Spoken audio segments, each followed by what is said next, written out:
Kongreso. Dati tinaguriya pa naman natin na ating mga representante. Pero dahil sa mali-malitang mga basura ang ginagawa nila ngayon sa ating bayan at ang trato nila sa ating ngayon ay mga basura. Papayag ba kayo na magpatuloy ang kagaguhan ng Kongreso ito? Papayag ba tayo na paglaruan ang ating konstitusyon? Papayag ba tayo na dahil sa pamumulitika, tayo mga Pilipino ay makaranas ng patuloy na paghihirap? Kaya muli mga kababayan, manawagan pa tayo. Punuin natin ang labas ng Kongresong ito. Isigaw, no to impeachment!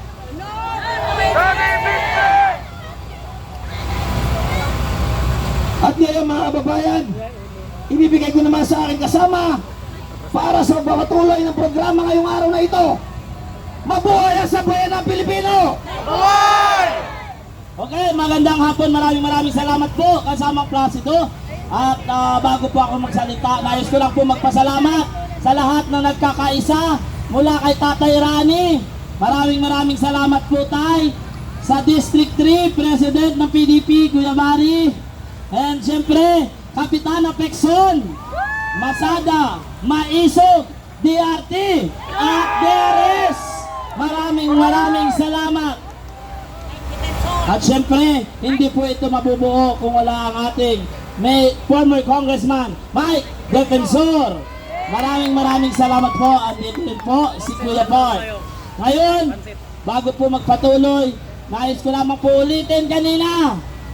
Asa na yung matapang kakakampi ng congressman kanina dyan? Nagtatago na ba sa palda ng kongresista? Ang sabi niya kanina, bakit daw pinapakyo ang sasakyan ng congressman? Ipapahuli niya daw. Ang sagot ko sa'yo, gulong, bobo, tanga, duwag pa. Lahat kami kahuli mo.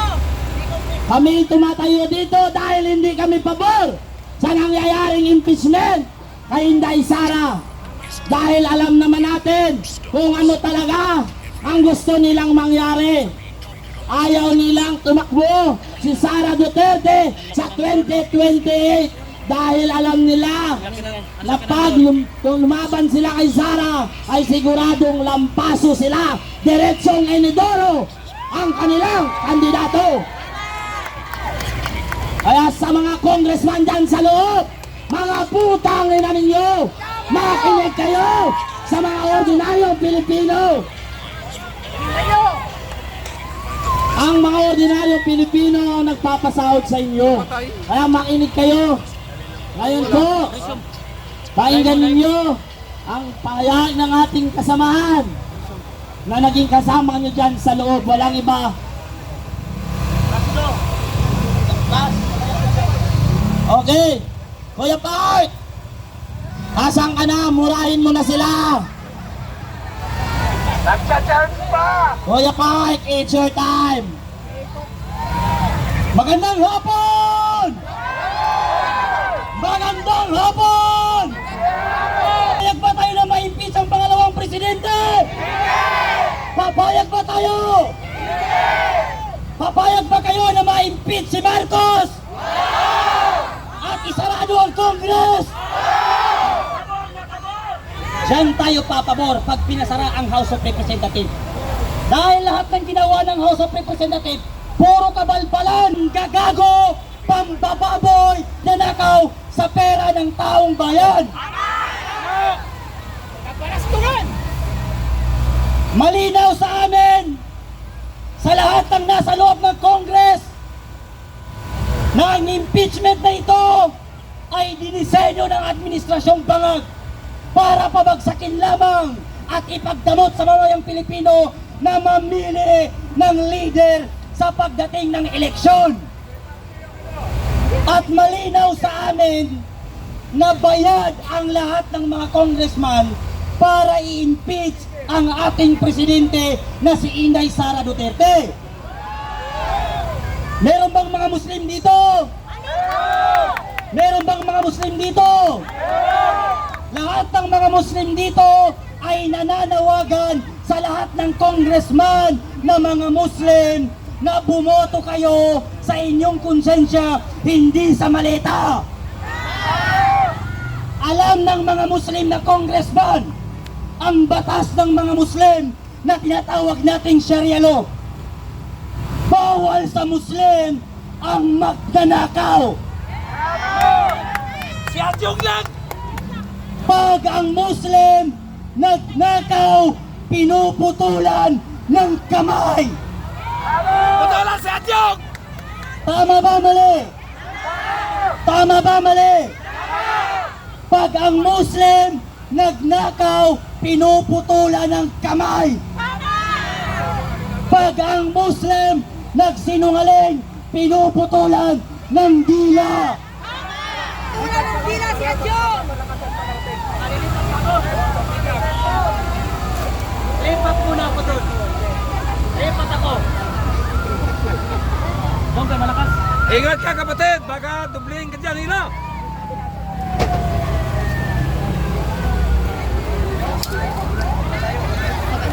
Ayun, may sound system doon na mas malakas.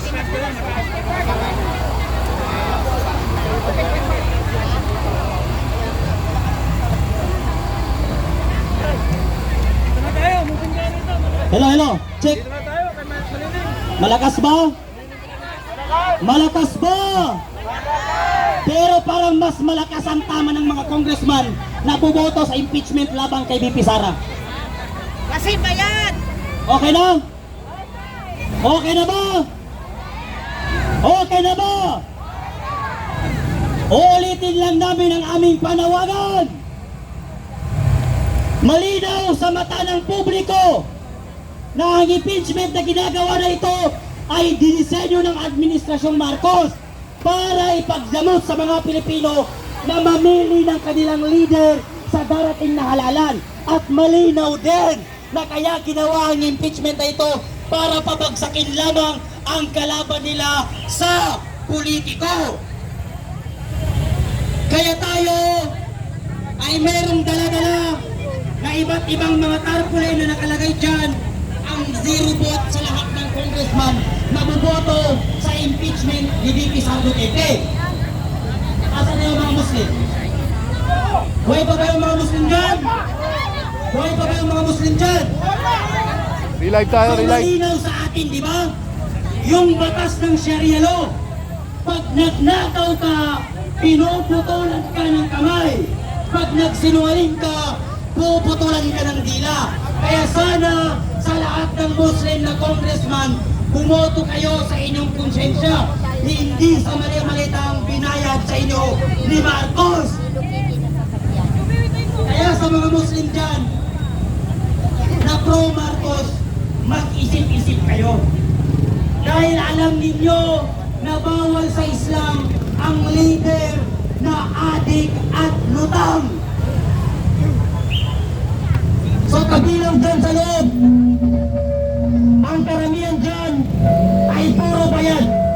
Alam natin yan dahil sinabi na ng kapatid ng presidente na binabayaran sila para isagawa ang impeachment laban sa kay VP Sara. Ngayon, nakikilala naman siguro yung isang congresswoman dyan na babae na si Luistro. Sino ang nakakilala kay Luistro? Kilala niyo ba si Luistro? Kilala niyo ba si Luistro? Dahil kay Speaker, may ayuda. Dahil kay Speaker, may akap. Napanood niyo ba yun mga kababayan? Dahil kay Speaker, bumahala at pera. Tandang-tanda namin yan, Luistro. Tapos sasabihin mo sa amin, simple lang. Pag walang kaso, humarap at magsalita. Pero, anong sabi niya doon sa nauna niyang video? What I did tinago ko ang aking asawa dahil rapist ang asawa niya na merong warrant of arrest. Kaya itinago ni Luistro at ngayon naging mayor pa ang gagong rapist na asawa ni Luistro. Luistrong gagang babaeng bobo, tarantadong magnanakaw, huwag nyo kaming gaguhin at paikot-ikutin. Sino pa? Yung representative ng Akbayan Party List na nandito yung bibig niya. Sino ang pangalan nun? Imbis na ang asikasuhin mo, pag inom mo ng maintenance mo para yung bunganga mo madiretso, mas inuuna mo ba ang pamumulitiko? Sino pa? Si Benny Abante, anong sabi niya? Hindi namin susuportahan si Sara sa pagtakbo sa presidente. Putang inang baging yan. Tarantadong congressman na si Boy Dila. Hindi namin kailangan na Benny Abante ang suporta galing sa'yo. Bakit? Unang-una sa lahat, hindi ka nanalo dahil walang bumoto sa'yo. Kaya ka lang naupo dahil inappoint ka ng bayaran na Comelec na si George Garcia. Tapos ang kapal ng mukha mo sabihin hindi kami susuporta? Fuck you! Mga kababayan kong Pilipino, handa na ba kayong pumasok? Handa na ba kayong pumasok? Handa na ba kayong pumasok? Pumasok ang eleksyon, hindi sa Congress. Baka mamaya habulin na naman tayo ng bayot na si John Vic Rimulya. Anong sabi ni John Vic Rimulya? Huliin ang nakahubad, pati ang nagsisigarilyo. Bago! Bakit yung inuuna yung nakahubad? Samantala yung pinapahanap sa'yo na si Atong Hang, hanggang ngayon, hindi mo pa rin nahuhuli. Sabay-sabay nating isigaw, John Vic Bayot! John Vic Bayot! John Vic Bayot! John Vic Bayot! At yan mga kababayan, kami po ay hindi kami papayag na ma-impeach ang pangalawang presidente na si Sara Duterte. Hindi tayo titigil dahil pag na-impeach nyo si Sara at akala ninyo maliligtas na kayo, nagkakamali kayo dahil mas malala pa ang gagawin ng taong bayan sa oras na ma-impeach ang pangalawang presidente na si Sara Duterte. Maraming salamat at magandang hapon at sana mamatay na lahat ng congressman ng mga buhayang bayaran. Marcos Bangag! Marcos Bangag! Marcos Bangag! Marcos Bangag! Tandaan nyo mga kababayan, masarap sa loob ng kulungan. Hindi ka na magbabayad ng apartment, libre pa ang tubig, libre pa ang pagkain. Kaya masarap makulo. Tama! Yan ang panawagan natin ngayon mga kababayan. Maraming salamat sa mga pulis at bupogi. Huwag kayong gumayang si John Vic na bayot ha. Wala. Kasi yan, grupo ng Chupaero. Yung mga tropa niya sa Cavite, si Carlinyo, yung kalbong bayot sa Namamatay yung Cavite. cellphone ko. Namamatay yung cellphone ko. Sobrang init. Kuya Pat. Okay, ngayon naman, pakinggan natin ang susunod nating speaker. Ito po ay matagal nang lumalaban. Halatang halata ang pagiging mandirigma. Walang iba kung hindi Kapitana Bexon. Kapitana Bexon, nasaan ka na? Ay, mga bagong dating yan, mga bagong dating. Ayan, mga kulupong na congressman dyan sa loob. Happy, saksak mo na, Kapitana Bexon. Pula ng impeachment. Kapitana. Nagdudukot ka ng cellphone sa dalilang ng Ayana. Andito na, halatang halata ang pagiging mandirigma. Kapitana Bexon. Ano ang nahulog? Ayan, Namamatay yung cellphone ko sa sobrang init. may Grabe. dalang maleta si Kapitana. Kailangan natin sumilong. Mahaba pa to. Mamayang gabi pa to. gaganti muna ako sa MMDA na nagtuo ng sasakyan namin kanina. Putang ina mo, nagugutom na pati MMDA mga congressman. Bigyan nyo na sila. Ayun na, nandito na ang tunay na mandirigma, Kapitana Pexol. Parang hindi niya ako magsalita rito, ang daming tao. Hello! Ay! Narinig mo niya ako dito! Batas ang pambansa! Batas ang pambansa! Nandito nag-oopisina ang mga buhaya! Alam ba ninyo yun? Sa iba't ibang panig ng Pilipinas! Dito sila nag-oopisina ng batas ng pambansa! Wala namang tubig dito, di ba? May tubig ba dito? May dagat ba dito? Bakit gustong-gusto nila ditong pumunta sa HOR? Kasi dito nililimbag, dito inililinis, inaaprubahan ang pondo ng bansang Pilipinas! Alam ba ninyo yan?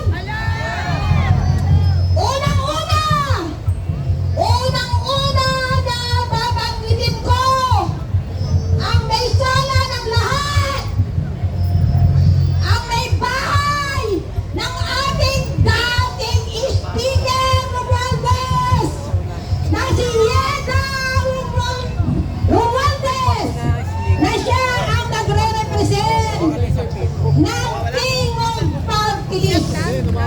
Alam ba ninyo? Alam ba ninyo na merong committee ng accounts? Dito lang nyo maririnig. Ang committee ng accounts, siya ang namamahala ng pag-release ng pondo ng bansang Pilipinas. Siya ang nag-aaproba. Kaya lahat ng mga miyembro ng party list na sila ang may pakana. Sila yung nabayaran ng mali-maliitang pera. Sino nagsabi noon?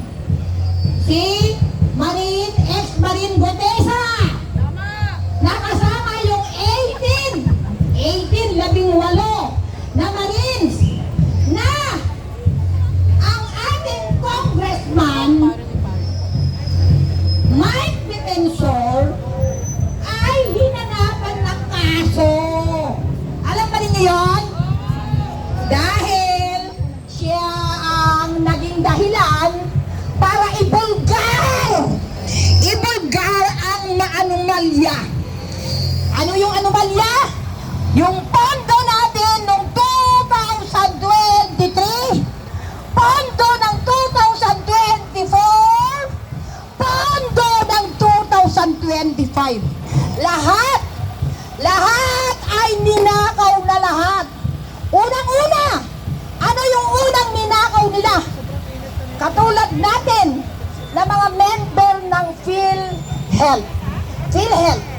Kaya nandito ako sa inyong harapan ngayon, nagre-represent ako sa lahat ng mga Pilipino, ng mga mahirap na mga Pilipino na pagka nagkasakit, kailangan niya yung pondo ng PhilHealth. Dahil yung 60 billion na itinransfer, inilipat ni Secretary Recto nung siya ay budget secretary, nilipat niya sa budget natin. At ngayon, kaya ko nababanggit ito, isa ako doon sa complainant. Nagreklamo kami, 10 ng ating mga kasamahan sa Maisog. Nagreklamo kami sa ombudsman para ibalik yung 60 billion na ninakaw nila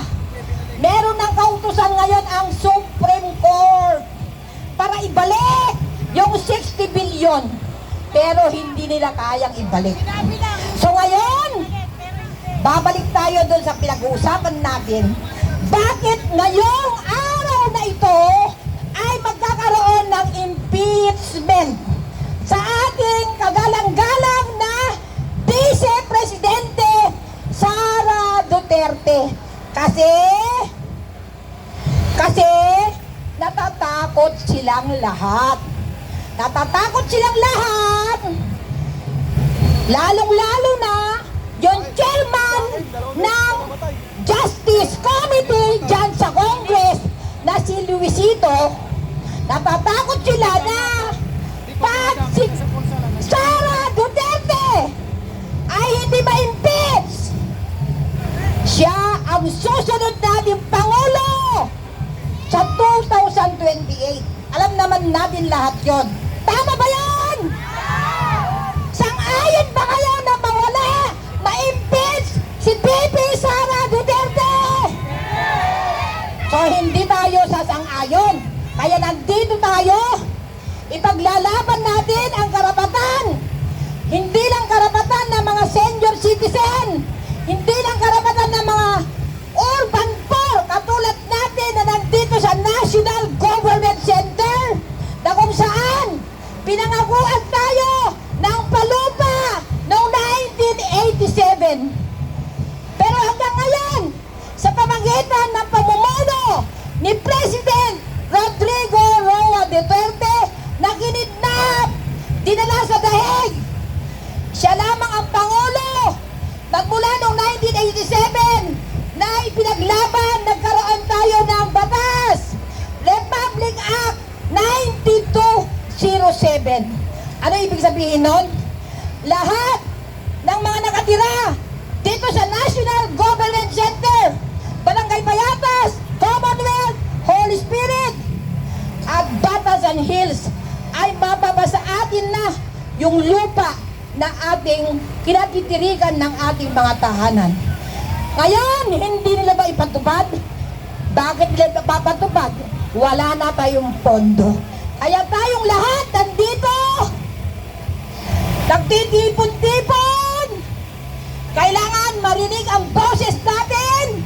Hindi lamang dito sa Batasang Pambansa, kundi mula Hulo hanggang Apare, mula Pilipinas at sa lahat ng bansa sa buong mundo ng mga Pilipino ay hindi papayag na i-impeach si Sara Duterte bilang Vice Presidente. Ano magiging epekto pag ang mga 109 na congressman ay pumirma sa impeachment ngayong hapon na ito?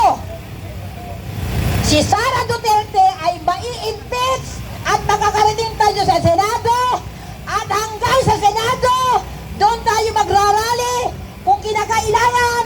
Papayag ba kayo na magkaroon tayo ng revolusyon?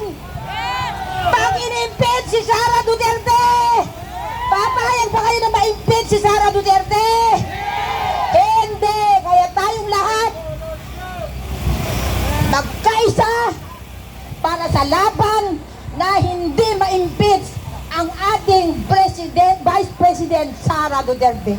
Sa inyo pong lahat ng mga nandito, maraming salamat sa inyong pakikisa at magandang hapon sa inyong lahat.